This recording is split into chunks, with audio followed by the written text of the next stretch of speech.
তোমার জন্য দেশ নাকি দেশের জন্য তুমি? আসসালামু আলাইকুম প্রিয় দর্শক, সোনাময়না চ্যানেলে সবাইকে স্বাগত।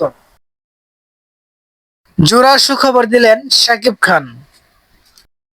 কুরবানির ঈদে প্রেক্ষাগৃহে মুক্তি পাওয়া শাকিব খানের রকস্টার নিয়ে ভালো মন্দ আলোচনার মাঝেই ভক্তদের জন্য একসঙ্গে দুটি সুখবর নিয়ে হাজির হলেন এই শীর্ষ নায়ক। চলতি বছরের মধ্যেই পর্দায় আসছে তার নতুন সিনেমা সোলজার।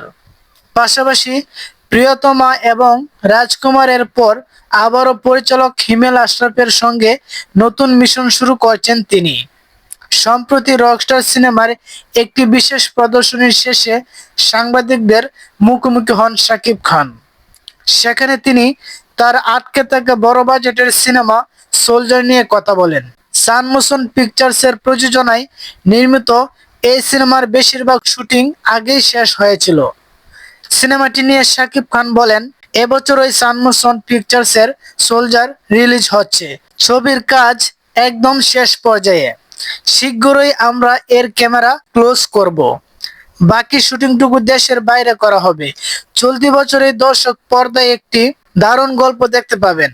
সোলজারের পাশাপাশি শাকিব ভক্তদের জন্য সবচেয়ে বড় চমক পরিচালক হিমেল আশরাফের সঙ্গে তার নতুন সিনেমা। 2023 সালের ব্লকবাস্টার প্রিয়তমা ও পরবর্তী সময়ে রাজকুমার সিনেমার পর এটি এই জুটির তৃতীয় কাজ। তবে ছবিটির নাম কি হবে এখনো আনুষ্ঠানিকভাবে ঘোষণা করা হয়নি। সো ফ্রেন্ডস, ভিডিওটি আপনাদের কাছে কেমন লাগলো? ভালো লাগলে অবশ্যই লাইক দিবেন, চ্যানেলটিকে সাবস্ক্রাইব করে দিবেন। ধন্যবাদ। আসসালামু আলাইকুম।